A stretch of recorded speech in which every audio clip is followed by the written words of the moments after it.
The Italian Wine Podcast is the community-driven platform for Italian wine geeks around the world. Support the show by donating at ItalianWinePodcast.com. Donate €5 or more and we'll send you a copy of our latest book, My Italian Grape Geek Journal, absolutely free. To get your free copy of My Italian Grape Geek Journal, click Support Us at ItalianWinePodcast.com or wherever you get your pods. Grazie mille.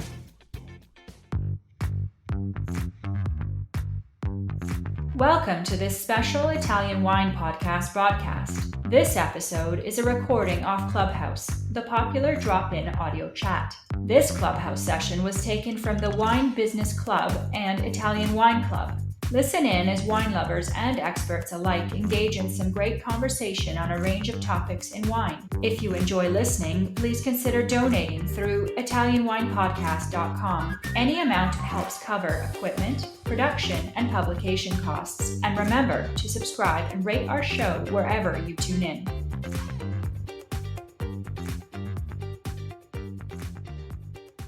Hello, everybody. My name's Stevie Kim, and welcome to Italian Wine House. I understand it's called now, Casa Italian Wine, on Clubhouse. It used to be called The Room, Italian Wine Room, and this is called the Ambassadors Corner. It's more like a fireside chat style where one of our Italian wine ambassadors at large get a chance to speak with one of their favorite producers, Italian wine producers. They get to choose one, and then they have an intimate chat for about an hour or so. So today's we have a mod squad, and today's host is Marco Albanese. Ciao, Marco. Ciao, Stevie. Thanks for having me. Hey, Marco. Long time no see. I know. I miss you. Yeah. What's the weather like in New York? It's a balmy 29 degrees Celsius here, so it's a little better than it has been. So maybe a little warm for a fireside chat, but I'll do my best. So for those of you who are less familiar, Marco Albanese, he was born in Canada, right? Yeah, exactly. Born and raised in Montreal. I lived in Toronto for a long time, too. But your name is Albanese. Yeah, so that must be somewhere down there's got to be some Albanian heritage in there somewhere. So Marco has been acclimated as the new VIA, Vinitaly International Academy, Italian Wine Ambassador just in March in New York. Congrats, Marco. Hold on. I have a special effect. Yeah, you weren't expecting that. I have so many times. Thank you so much. I'm reliving the glory again. I really appreciate that. I know. That was super fun. I mean, it was kind of wet, the pinning ceremony, but that was fun. It was indeed, yeah. It felt very Italian because there was that chaotic charm in Grand Central. Exactly. Yeah, and where we weren't supposed to use the mic nor TV or anything like that, but we did it anyway. So we pulled it off in true New York style. Yeah, exactly. So I know you work for an importer, Italian wine importer, right? I do. I work for Dalla Terra here in the States. With Brian Larkey, right? Exactly, yeah. Yeah, he comes to Wine actually. He does. Yeah, so hopefully you can make yourself over too sometime. That's the plan. I'm really hoping I can make it, actually. And I know today you've chosen Vietti. So is that one of the wines that you carry? Yeah, I'm fortunate enough. I'm fortunate enough to be able to represent them here in the market, and I was just super excited to kind of get to know Eugenio a little bit better and kind of delve into his story a little more in depth. What does Eugenio do, Palumbo, at Vietti? He is the winemaker. He is the head winemaker. Okay, excellent. Okay, I knew, of course, Luca, but I know he's left now doing his own thing. Yeah, exactly. So I'm very excited to learn more about Eugenio. And what are the learning objectives today? I am hoping to basically just get to know Eugenio a little bit better, kind of, talk to him about his experience with Vietti. He's been there for a really long time, and I will let him elaborate on all that, of course. I don't want to take away his thunder. I want to talk more about, obviously, Barolo and Barbaresco, the stars of Piemonte. But I think, when I think of Vietti, I also think about Barbera, and I also think about the changes in Piemonte, what we're seeing, how Timorasso is becoming a huge a hugely popular varietal and a hugely popular wine, especially here in my market, and I suspect across the country. And I want to know a little bit about him as well, his history, how he got into the wine business, how he got into winemaking. I think, so many people that I've been fortunate enough to know are family members. You're born into it, and I think it's going to be really interesting to hear from somebody who, has spent such a big chunk of his life there, and basically started off as a job, and he's still there all this time. And just learning more about his overall experience and the path he took to get to where he is today. Excellent. So I'll be just muting my mic now, and you are in complete control until the end of the show, Marco. Okay? Thank you so much. Okay, over to you. Thank you. Hi, everybody. Thanks for joining us today. My guest, the person I've been dying to speak to and really getting to know a little bit more, and I'm really excited to talk to, is Eugenio Palumbo from Vietti. He was raised in Alba, and he attended the Enological High School in Piemonte. And after graduation, he immediately started to work at Vietti and discovered the wine world. And he's now currently obviously at Vietti. And I just kind of want to dive in a little bit and say hi. We'll bring Eugenio on. Ciao, Eugenio. How are you doing? Ciao, Marco. Thank you so much for coming today. Okay. It's a great pleasure for me, and I'm very honored and proud to be here. And so it will be a great moment, I think. Well, no, thank you so much. Thank you for taking time out of your day. Obviously, I know, working with you in your schedule, not a lot of free time, but I'm really hoping to just kind of get to know you a little bit better. We have obviously met here in the market a few times here in the United States, but really want to kind of do a bit of a deeper dive into your story and your history. And also your present and kind of what you're thinking about with your role at Vietti, and how things have changed and what the future holds.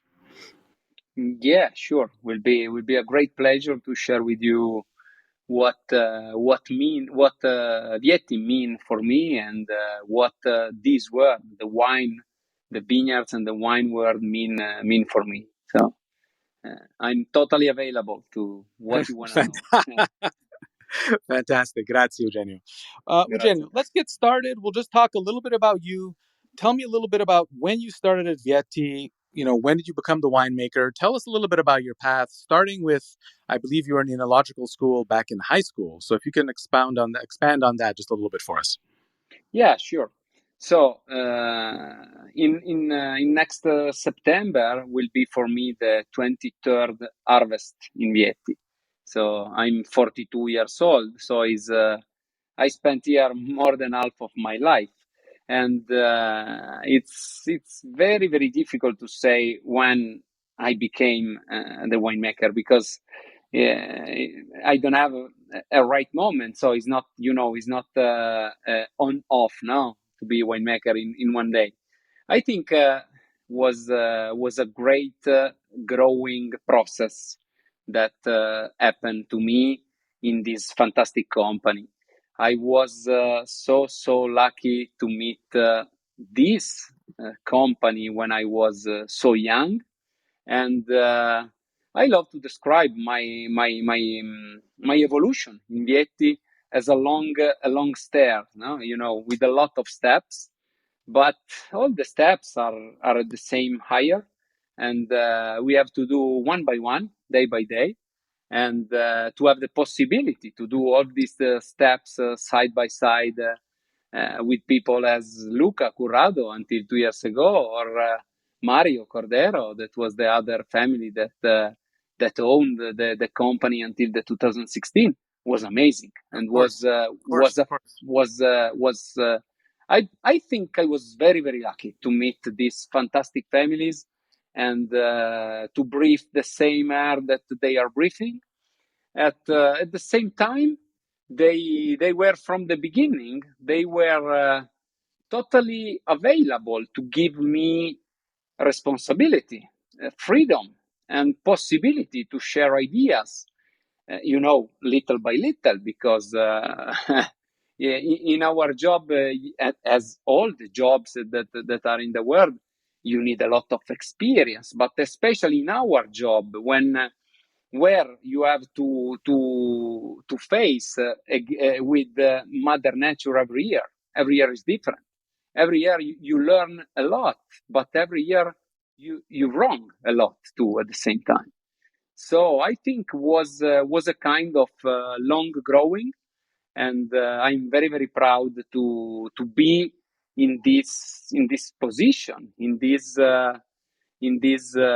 place now. No. No, absolutely, absolutely. Eugenio, did you know when you started, did you have an idea of the importance of where you were, where you happened to be working, and also for yourself with your career? Did you think this was going to be something you did for as long as you've been doing it? Or was it just more of you were just curious about it initially? Uh, I was not cioè, when I started in Vietti, I said, "Oh, okay, I'm in a right place, fantastic view from the terrace." But after some days, I try to understand more and more and more about the wines, but especially about the vineyards. And when I was totally surprised about the quality of the vineyards that Vietti can manage.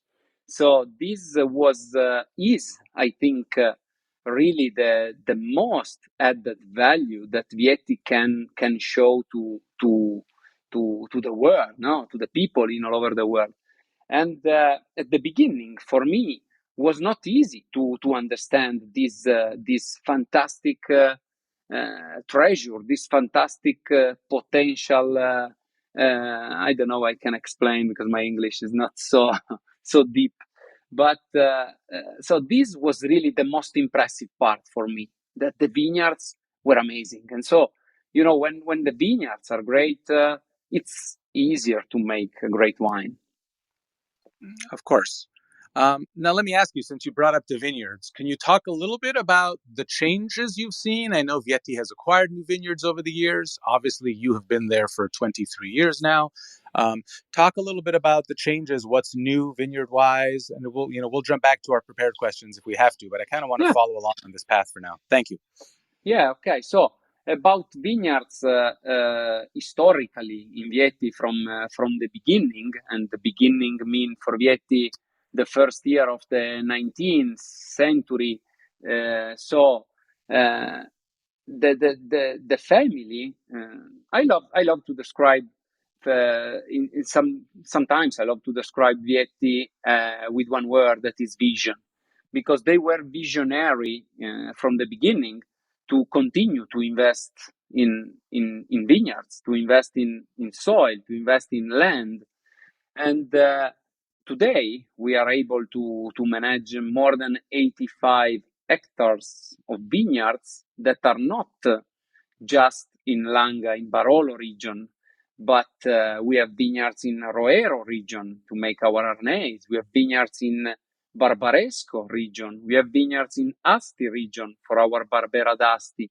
We have vineyards also in Colli Tortonesi to make our Colli Tortonesi d'Ertona Timorasso. So this is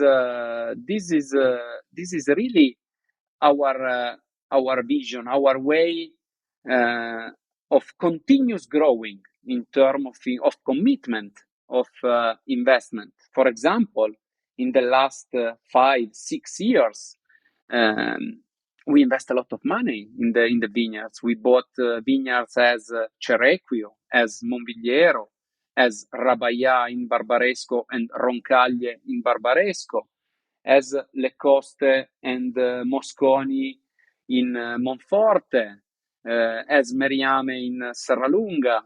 So fantastic crew that now are in our portfolio, and so is natural to have the growing of the quality in our wines too at the same time. Italian Wine Podcast, brought to you by Mama Jumbo Shrimp. Eugenio, fantastic. Thank you. Since you touched on, Cerequio, Monvigliero, can you talk a little bit more about the cru, this idea of cru vineyards, cru Nebbiolo, how this all started, how it's changed, I think, obviously not only for Vietti, but I think in Piemonte and in Barolo in general, the huge role, how it's changed, I think, the wine world in general. If you can talk a little bit about that, that would be fantastic. Yeah, sure. So our history in Barolo is was until the 60s to make this wine, the Barolo wine, as a mix of different vineyards. So same grape variety, that is always Barolo, but different vineyards. And from the 60s, I think people as Alfredo Currado and other 3, 4 producers in the region, they start to understand, as in this region, to discover which is really the most important quality, why we are so special in this region. And I want to explain this because I think it's very, very important.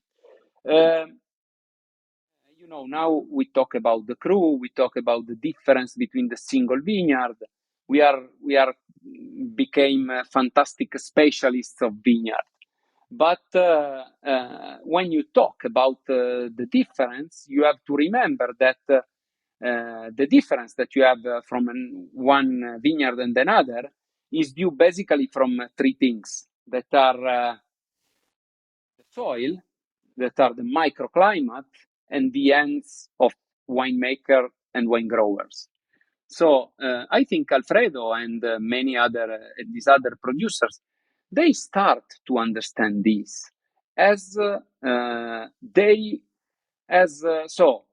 start to think as they can exalt this difference. And about the soil, you can do nothing because soil is different and impact in the wine, I think, in 30%, 40% maybe. Then in this region we have this peculiarity that is this many different small valley that create different climate conditions. As Lange geographically speaking, we have a lot of this small valley. We have different steepness. We have different hour of sun per day. We have different exposure. We have different wind conditions in every place. And so this plus the soil and plus our hands, so the management of vineyards, and then in the cellar, the winemaking process, we are able to create this great difference that then you can find in the glass. Eugenio, thank you. We can do a little more of a dive, I think, here. I mean, I know most of the people listening here have, been fortunate enough, I suspect, to have actually visited, Piemonte, visited Barolo. And I know when I was there with you recently, when, what an experience to have you pointing out the crews when we're looking at them and seeing really what a small area we're talking about and how interesting it is to have this incredible variety of microclimates and terroir within this really kind of a fascinatingly small spot. I think it's really, really just, for me, it was really mind-blowing and very, very special to kind of see that and start to just scratch the surface of how different and how unique each crew can be. In your experience, any of the crews or vineyards that you find more frustrating, challenging to work with, and then versus others that are just, no, I would say not easy, because I don't think anything is easy when you're growing grapes, especially the quality you guys do. But just a sense of like the challenge, some vineyards that might be more challenging for what reasons. So whether it's geography, soil type, anything like that, just to give us an idea of some of the differences, the key differences. Yeah, about the crew. So, I love to compare the crew as, I have 2 kids and I say, okay, with my 2 kids, I have to be different, because with one kid, you can say, oh, how are you today? How was the school? Was good. With the other, you have to be more, no, you cannot do this. You cannot do this. And in the vineyard, sometimes it happens the same, We have some really special place.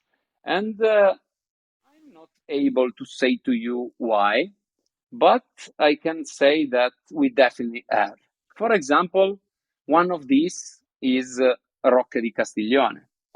I think you personally know where is Rocche, and for us, this place represents not just our first historical single vineyard cru Absolutely. that Alfredo made in '61, but at the same time, in this area there are special conditions.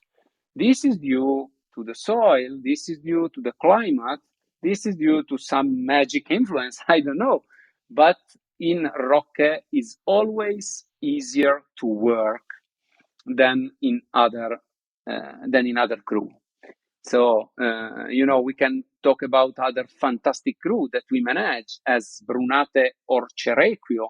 They are so close on La Morra Hill because they are just 400, 500 meters one from the other. And in these two crew, you have to use two different way of management in the vineyards because in Brunate, we always find more intensity, more ripeness, more, as I can explain, more sun sensation in Brunate. In Cerecchio, there is always more elegance, more finesse in terms of fruit, in terms of flower sensation. And so it's normal for us to manage differently, no? So probably many times in Brunate you can leave also one or two bunches more on a plant because you will have always also a fantastic intensity, a fantastic concentration. In Cerecchio, we prefer maybe to leave one bunch less, to have more intensity, but with a fantastic elegance. And Eugenio, I'm assuming this is also constantly changing, throughout the growing season, vintage to vintage. I'm assuming that you are constantly there monitoring and, you have an idea, a sense of how you think things are going to go, but then you also just have to be prepared constantly for things to change. Yeah, definitely. As I mentioned before, we work with Mother Nature, and in the last 20 and plus years, I think the biggest climate change that we can feel in the region is that we have year per year more, I can explain, more extreme events. And so you must be flexible. And how you can be flexible? To be flexible, you have to learn from your wrong things that you did in the past. You learn from your mistakes. Yes, for your mistakes. Sorry, and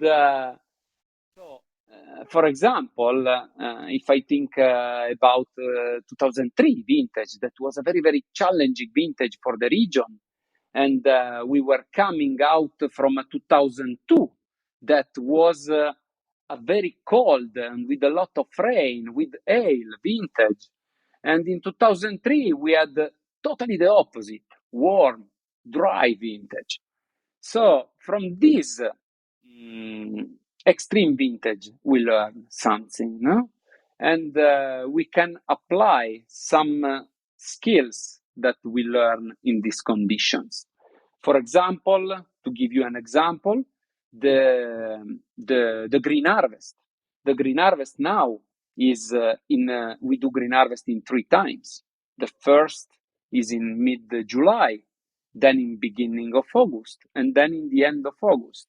As this, we can know how is the summer, but many, many years ago was not the same. We were more focused on a number of bunches per plant. And so if you start just with this number, you cannot be flexible to the climate conditions. I don't know if I answered to your question. No, I think you did. I think what you're, from what I'm understanding, and I think what we've talked about in the past as well, is simply being able to, you're working with what Mother Nature gives you, what the vineyard presents, as well as, I'm assuming, the weather conditions the past several vintages have been a little bit more extreme, where you're seeing a lot of different changes and you've had to adapt and just be prepared for anything in a lot of ways. Yeah, I think that if you want to add one thing is that the real climate change for us in the last 20 years was the month of September, because definitely now September is a summer month in the region, and this impact in a positive way on our wine grape and wine production, because as you know, in September is the month of the ripeness of the fruit, and if you compare, we love to compare in the region decades per decades, and if you compare the last 2 decades to the decades of 60s or 70s, for example, in 60s and 70s, we just had 2-3 fantastic vintages per decades. Then probably 4-5 bad, and the 2-3 normal. Now we can really say that in the last 2 decades, we just had probably one that was very, very difficult vintage, Right. but all the other were normal or fantastic vintages. So I think the impact of September really make a great difference to this region. And because of this changes in September, how is it affecting your harvest time? When are you picking? Yeah, at the average time of picking for us, for our best, for our Nebbiolo, was always from the last week of September to the 15, 18, 20 maximum of October. Okay. So, yeah, for example, in 23, we pick in not late, but in a medium time. We pick at the beginning of October, 5, 7, 8 October. In 2022, we picked very early, from 20 to 27 of September. Wow. Okay. Can we talk a little bit, Eugenio, about, people think Vietti, they think Piemonte, they think Nebbiolo.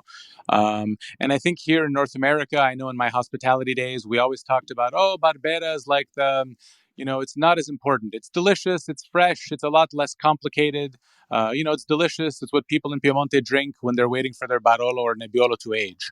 But can you talk a little bit about Barbera in the history of Vietti, some of those unique vineyards you have, and I guess the role it plays, at Vietti and in, your everyday life as the winemaker, and kind of, just a little bit of background on how important Barbera can be for you. Yeah, sure. Oh, Barbera for us historically, and for me too, is probably my best wine in terms of tasting and food pairing. But this is me. So in Vietti, as I mentioned before, we were visionary, and also with Barbera, I think we were visionary because in the 80s, when Alfredo decided to continue to invest in Barbera in the region, in this region, in Barolo region, was a kind of crazy decision, because in this region many people they replanted a lot of Barbera and Dolcetto in Nebbiolo, but we recognized that our place where we had Barbera were the best place in the region, and so we decided to keep planted in Barbera this area. For example, if I think about Scarrone, Okay. Scarrone is an MGA, is a crew of Barolo, but at the same time is our most important Barbera d'Alba. We have a big plot that is just below our cellar in Castiglione Falletto, and in 89 we replant partially this vineyard, and we continue to replant in Barbera. And so now we have the possibility to manage 2 the two vineyards here in Scarrone, one that is planted in 89 and the oldest one that was planted in 1918. So from the oldest part, we produce our Vigna Vecchia Barbera, that is just 4,000 bottles per year. So it's very, very small production. And with the 89 vineyards, we produce our Vigna Scarrone. So they are different because, as you can imagine, from these old vines, you can just have a small amount of grape. You have a great concentration, you have a great complexity, and a fantastic potential aging. From Scarrone, we also have a good potential aging, but we have more freshness, more fruit sensation.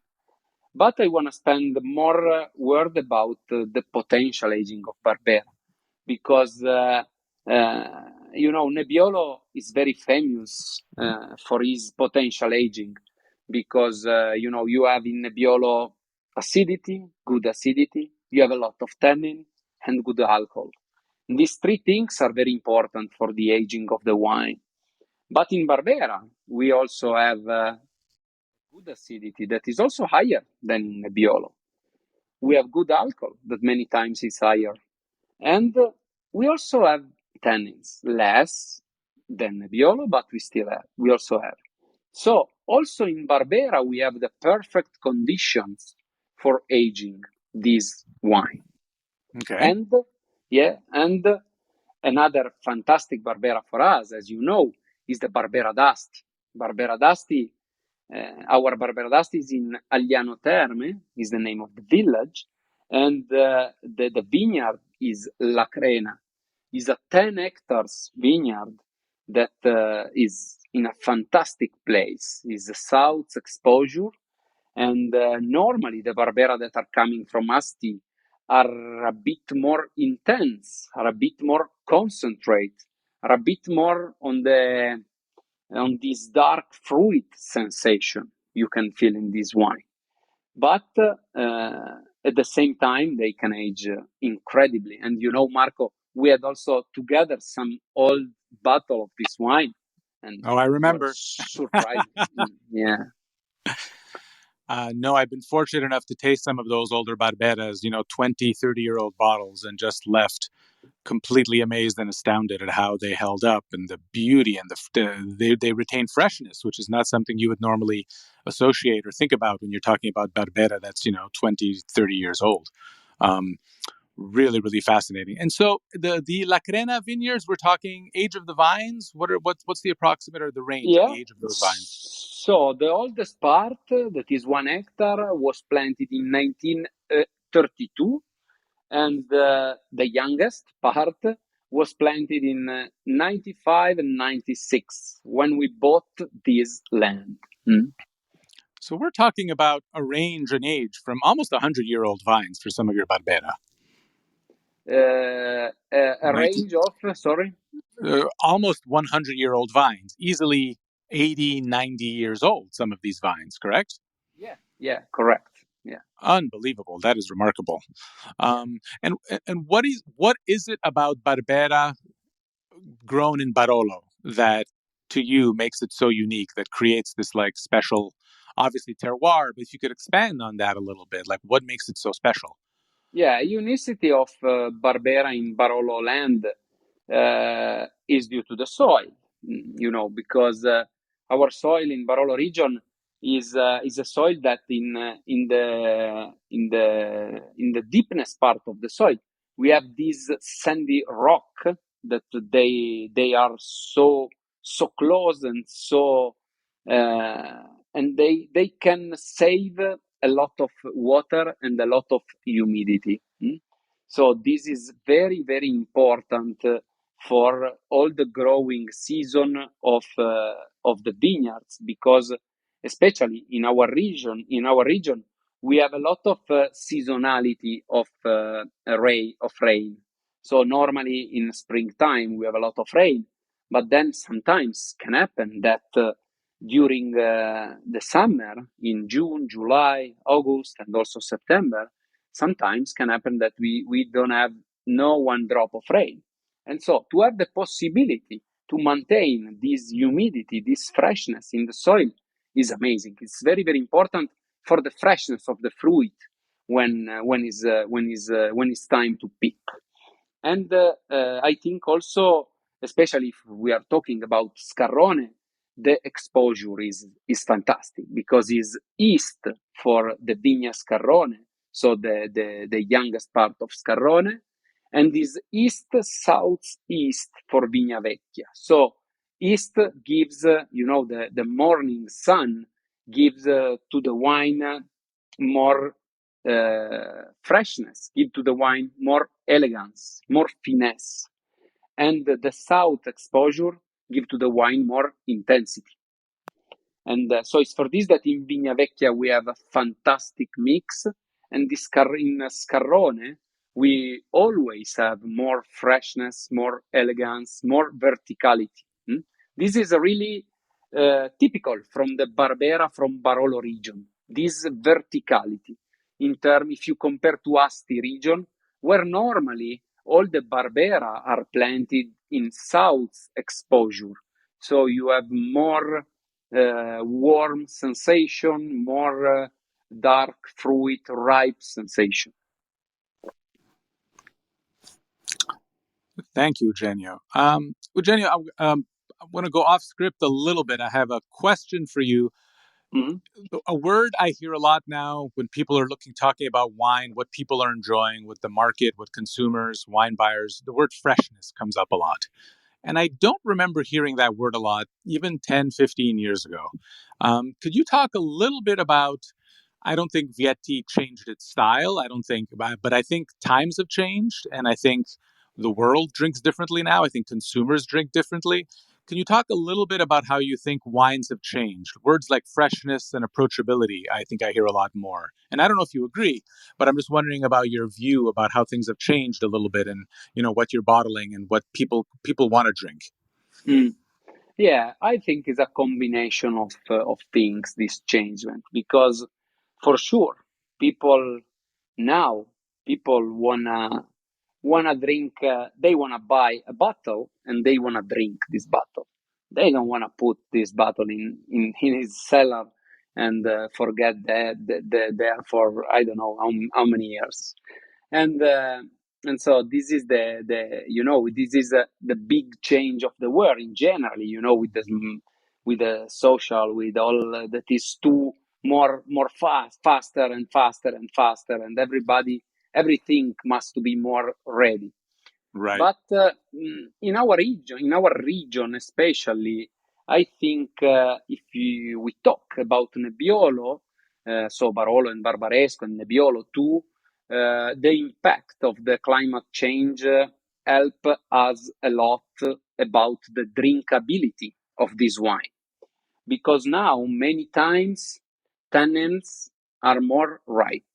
So it happened many times that when we walk in the vineyard to taste the grapes close to the ripeness, close to the picking time, and so we love to taste the seeds. The seeds are full of tannin, and many times when you crunch these seeds, you can really feel this ripeness of tannin. So you have some chocolate dark sensation in the mouth, cacao sensation in the mouth. And when you have this kind of tannin, this ripeness of tannins, it's easier to manage the vinification also. And the wine will be more balanced, will be more integrated in terms of tannin.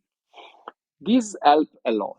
And then also in terms of vinification and aging, we passed some years, 15, 18 years ago, where we were more influenced by different using of oak. This is sure. But at the same time, we are also more influenced by different way of winemaking, as for example, the day of fermentation. Now I think we found our balance and our way, because we continue to use both big cask, especially for Barolo, for Nebbiolo, but at the same time Barrique. We use a lot of Barrique for our Barbera, for example, because you need to be also in this more flexible. Because if you think about Barbera when he's young, it's very difficult to approach because it's metallic, it's raw, it's difficult to drink when he's young. And you need more use of oak, for example, no? Of the small oak that give to the wine a bit of more micro oxygenation, so give to the wine more roundness. And I think this combination of things create the wines that we are producing now. Thank you. Eugenio, I want to move on to the whites, but I have a quick question, or maybe not, because obviously there's so much we can talk about today. But something I wanted to discuss was I know obviously Vietti makes Barbaresco as well.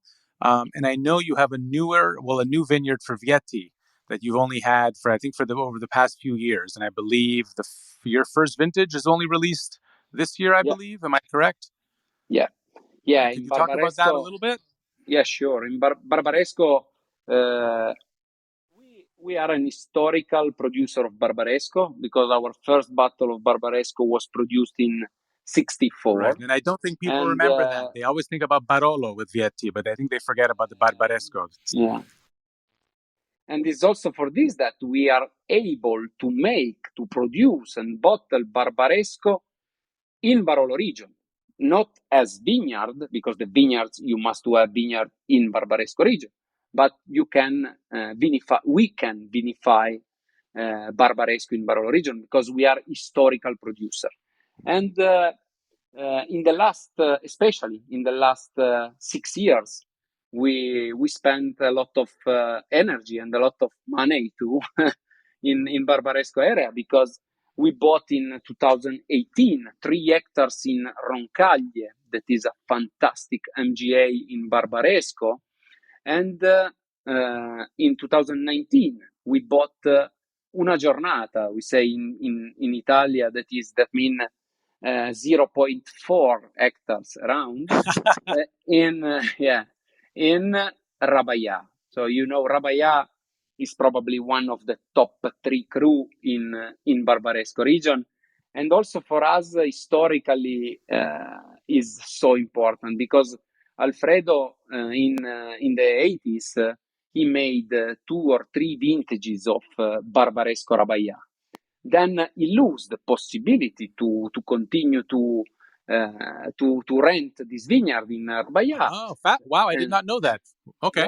Yeah. So that's for this that for us was amazing to have the opportunity to buy this vineyard, and also the label is the old one that we used in the 80s. So was another fantastic story about so this was more a way of almost reconnecting with your past with Barbaresco for Vietti. Yeah. Fascinating. Was a kind of closing of a circle, huh? Right. Yeah, absolutely. Yeah. And how's your experience been with Barbaresco? What can you tell us about some of these newer vineyards for you?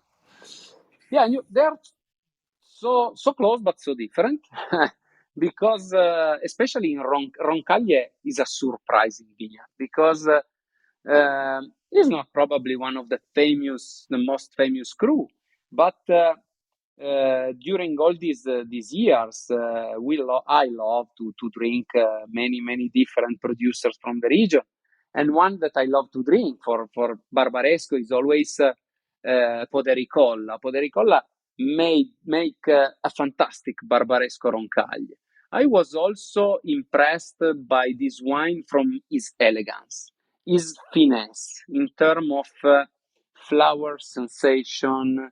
There are always this kind of rose sensation in the nose. And then the surprising is in the mouth because, with this nose, you say, will be a very easy wine, very simple, very weak wine. And then, no, it's totally the opposite. In the mouth, it's amazing. There is always this great complexity of tannin, a great integration of tannin at the same time. So it's a fantastic vineyard, 3 hectares. and we just produce 6,000-7,000 bottles per year. And with all the other wine that we produce from these vineyards, we blend this wine with our Barolo declassified to make our Langhe Nebbiolo Perbacco.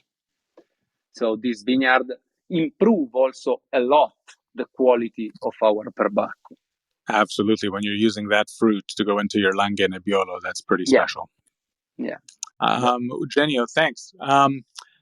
I want to move on a little bit. We're gonna, we have a little bit of time, and we haven't even touched on the whites yet. And I want to talk about a little bit about the history of Albanese with Vietti and the important role that Vietti has played with Albanese. And then also we'll touch a little bit on Timorasso, which is a newer project for Vietti and for you, and we can talk about that as well. But maybe talk a little bit about Albanese and the history with Vietti and the role it plays. And again, I also think sometimes people forget about how important white wine can be in Piemonte. Yeah, Piemonte is a red region, but we also have some really, really interesting white. One of those is Arnese, definitely. Arnese for us represent our historical white, because Alfredo selected this grape variety in the middle of 60s, when no one made Arnese in 100% Roero Arnese. So he started to collect some grapes from Roero. So Roero, we can divide our area, the south of Piedmont, in two banks that are divided by the Tanaro River. The right bank is Barolo, Barbaresco, Asti region, and the left bank is Roero. So Roero is also the youngest soil that we have in the region, and we have a lot of sand.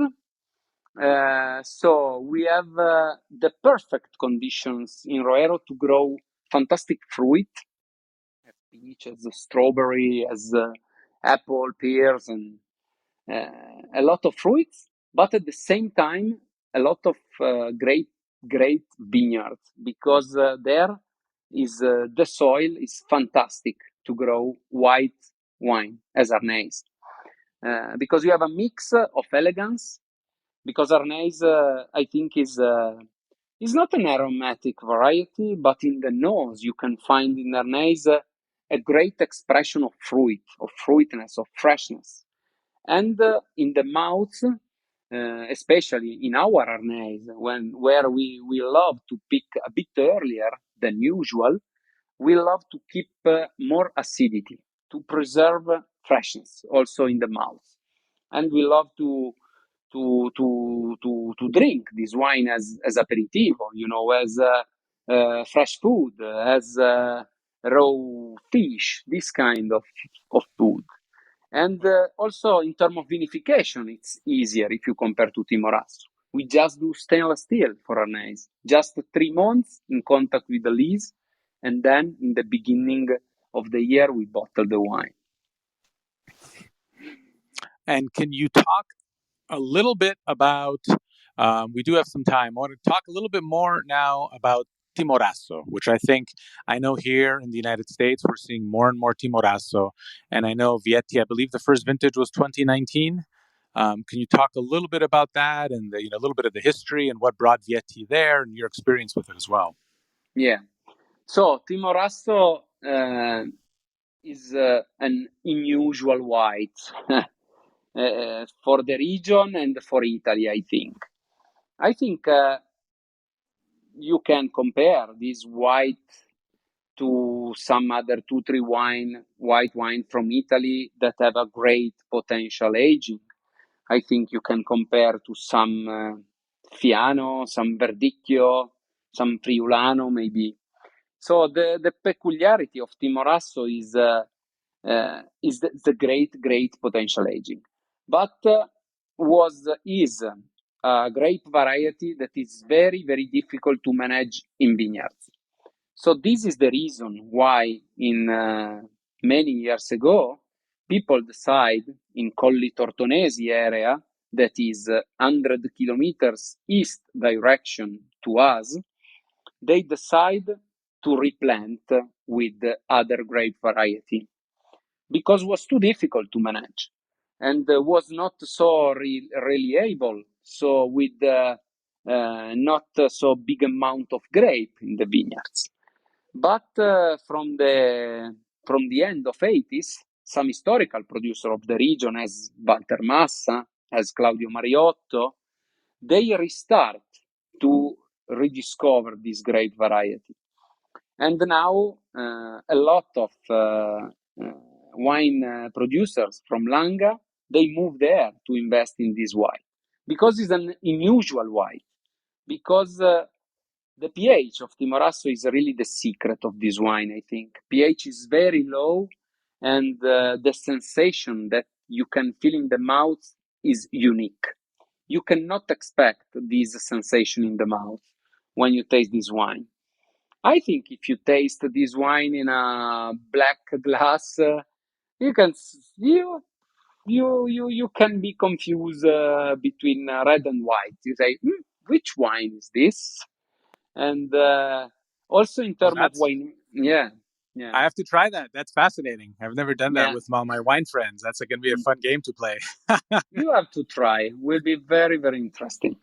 And also in terms of winemaking is a big challenge for us. It's always a big challenge, especially for me. I spent a lot of time in this project that in Vietti started in 2017. So now we are still experimented a lot of different way of vinification. But for example, we discovered that one container that is amazing for us for this wine is the ceramic. We never used before ceramic in our cellar, and we start to use with this white. Why? Because Timorasso is a very neutral grape variety. So in terms of nose sensation, is not aromatic, is not so expressive, is not so fruity, is not so flower sensation. But it needs oxygen, it needs continuously micro oxygenation. And in ceramic, you can have a fantastic micro oxygenation, very, very slow. Because if you compare, for example, stainless steel, ceramic, and cask, we can say that in terms of micro oxygenation, stainless steel is 0 because it's totally closed, cask is 10, and ceramic is 2. So it's very slow, but it's totally neutral. So this is the real important thing of ceramic. And so, And Eugenio, are you using all three for the Timorasso currently? yeah, we use stainless steel, ceramic, and cask. Cask represent just 10-15%. Is an old big cask of 10 years. Okay. And ceramic represent now more than 50%. But we still also use stainless steel, because in stainless steel you keep more freshness, more verticality in the wine. And then we mix. And then about Timorasso, we bought the land in 16 and 17. We planted the vineyards, and now we start also to select the first crew. We are still working on, but that's exciting.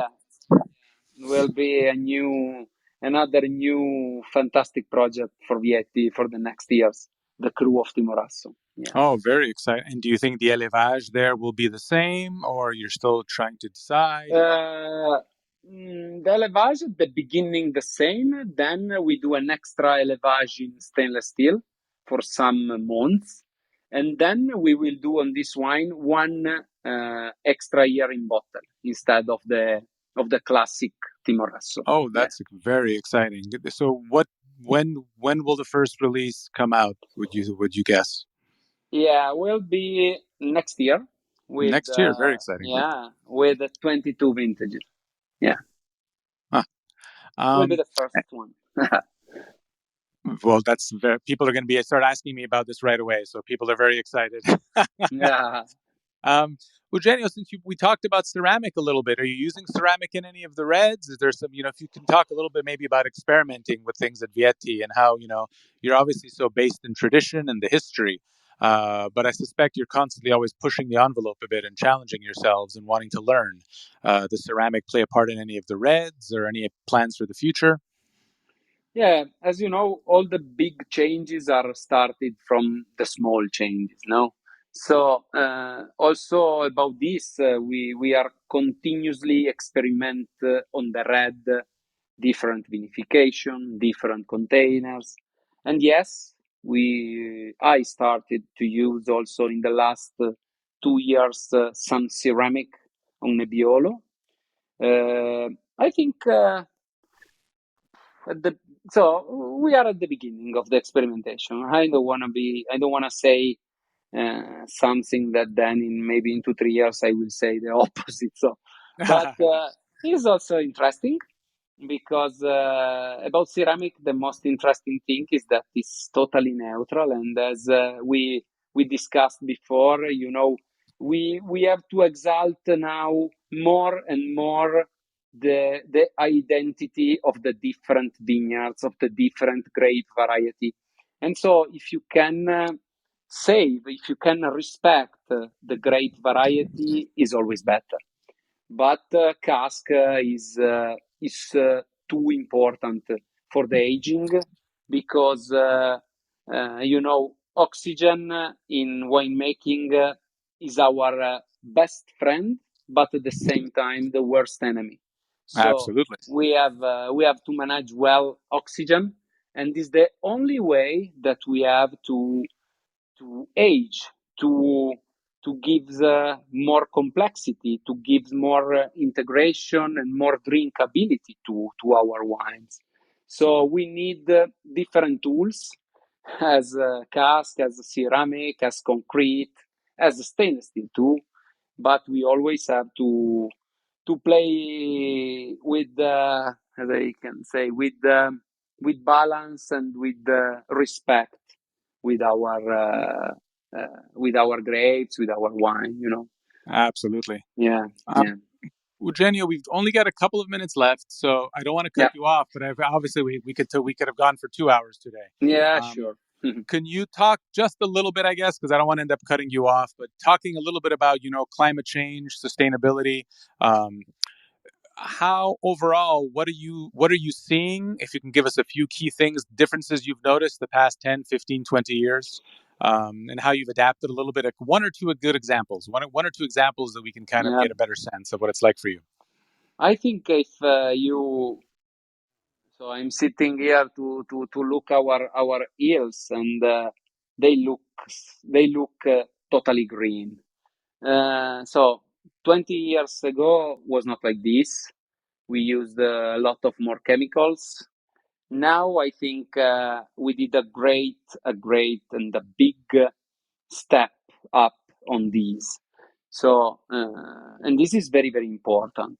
But at the same time, uh, we have to fight every year with this crazy climate. For example, if you think about this year, about the 24 season, was amazing because we had a lot of rain from February to now. Also today was a rainy day in the region, and so you have to be flexible also about this, and also about your mentality. But you don't have to lose the main and the most important focus, that is the respect of our soil, not just for us but also for the next generation, because I love to describe us as the guardian of the vineyards for these years, for maybe other 20 or 30 years. I will love to be here, but then will be the moment for other people. And if we prepare the soil, if we prepare the region for them in a good way, will be easier for them to continue to make fantastic wines, fantastic grapes, and to continue to be recognized in all over the world as one of the most important wine region. Yeah. I think so.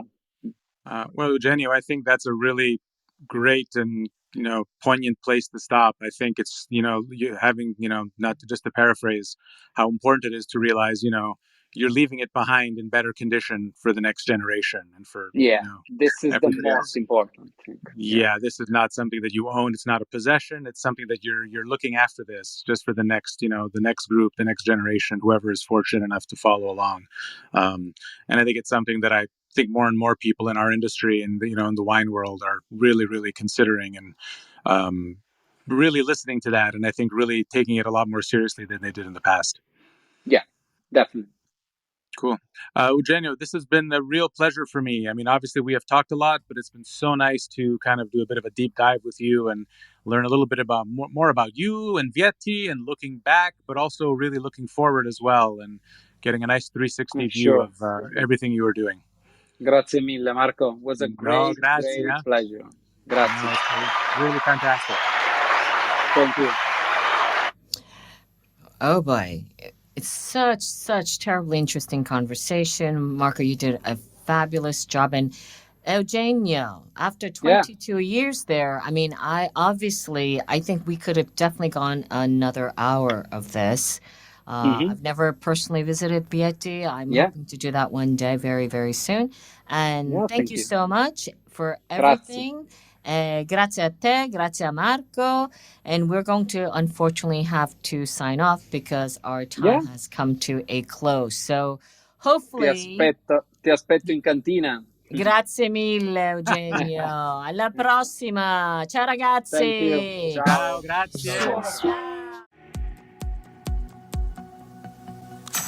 Listen to the Italian Wine Podcast wherever you get your podcasts. We're on SoundCloud, Apple Podcasts, Spotify, Himalaya FM, and more. Don't forget to subscribe and rate the show. If you enjoy listening, please consider donating through ItalianWinePodcast.com. Any amount helps cover equipment, production, and publication costs. Until next time, cin cin.